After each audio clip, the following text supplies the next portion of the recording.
Hello, good morning, all of you. I am Archana Goyal, Department of Computer Science Engineering, Aryabhat College of Engineering and Research Center, Ajmer. Today's my topic is context free grammar. Context free grammar.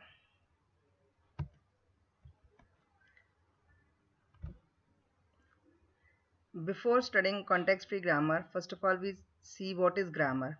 Grammar is basically a set of rules which checks whether a given string of a language belongs to a particular language or not. Means if we have a string ANBN, we check with the help of grammar, we can check this ANBN belongs to a language L or not. Context free grammar. Context free grammar is a notation which is used to specify the syntax of a language, to define the building blocks of a language, how to make the sentences in a language. Context free grammar is generally used to design the parsers. Definition of context free grammar. A context free grammar consisting of a finite set of grammar rules. A context free grammar is a set of four tuples called quadruples, NTPS, where N is the set of non-terminal symbols, T is the set of terminal symbols, where N intersection T should be null. Means there should be no common elements or symbols in N and T. P is the set of production rules. We can say that left hand side of the production rule P does have any right context or left context. And S is the start symbol. Here are some examples of context free grammar. Now, what is derivation tree or parse tree? Derivation tree or parse tree is basically a method to represent context free graphically. So a derivation tree or parse tree is an ordered rooted tree that graphically represents the semantic information a string derived from a context free grammar. We can represent this derivation tree with the help of three types of symbols.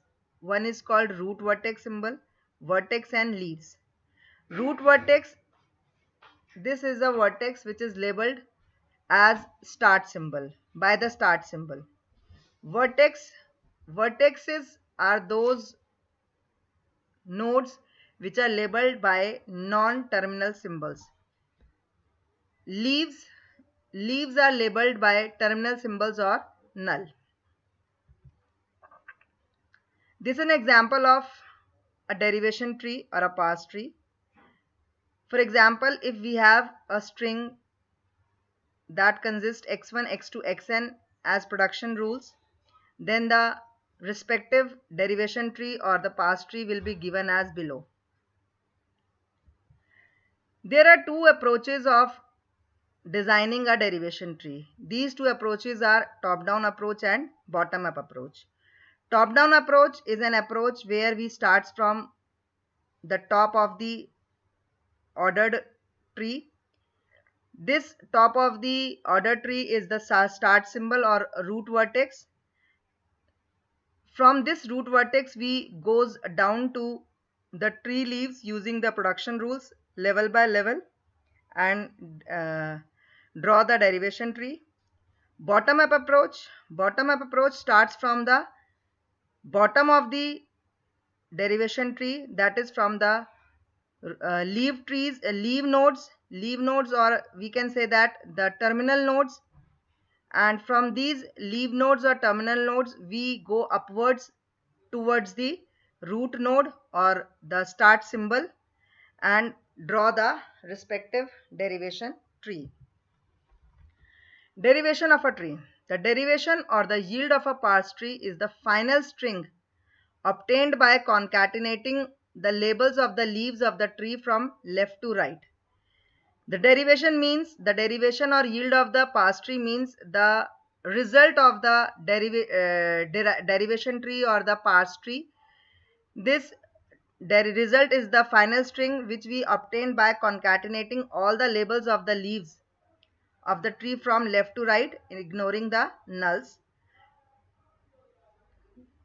However, if all the leaves are null, then derivation is also null.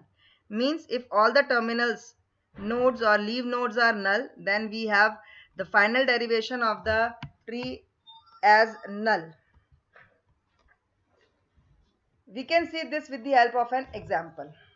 Let we have a context free grammar with quadruple NTPS, where n is set of non-terminal symbols s, t is the set of terminal symbols small ab, starting symbol is capital S, and the production rules are s belongs to ss or asb or null.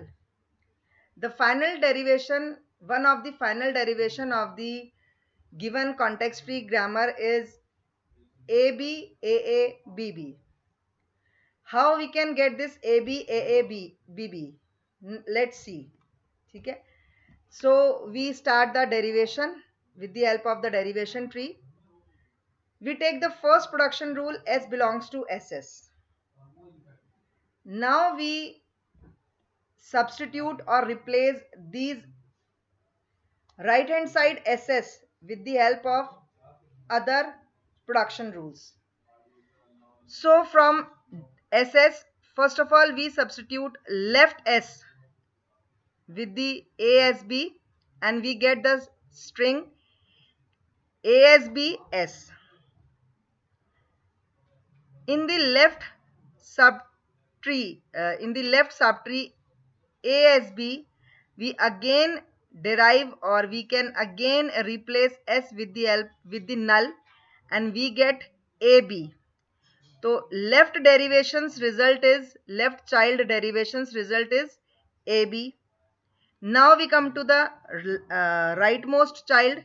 Rightmost child S is replaced with the string ASB. This ASB, in this ASB, S is again replaced by ASB and we get AASBB. Now in third derivation, we can again replace this S with the help of null.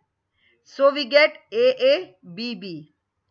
Now we combine, as we already know, the final derivation is the combination or concatenation of all the terminal nodes from left to right. So we get the result after combining or concatenating all the terminal nodes from left to right. We get result AB, AA, BB. So this is the final derivation of AB, AA, BB. Now sentinel form and partial derivation tree. Sentinel form is basically a subtree. Partial derivation or sentinel form is basically a derivation, basically a subtree of the derivation tree or parse tree. This subtree is such that either all of its children are in the subtree or none of them are in the subtree. Means the children of the tree should be in subtree or none of them in the subtree. So partial derivation tree is basically a subtree which consists of either all its children or none of its children. So we can take an example. If in any context free grammar the productions rules are given as S belongs to AB, A belongs to A or null, and B belongs to BB and null, then the partial derivation tree can be S is replaced with the help of A and B. So left child is A and right child is B. So only this subtree is called the partial derivation tree. If a partial derivation tree contains the root also, then it is called a sentinel form. So in our example, the given partial derivation tree is also in the sentinel form or is also called the sentinel tree. Thanks all of you. This is all for today. Our next topic is types of derivation trees, which we will continue in the next video. Thank you.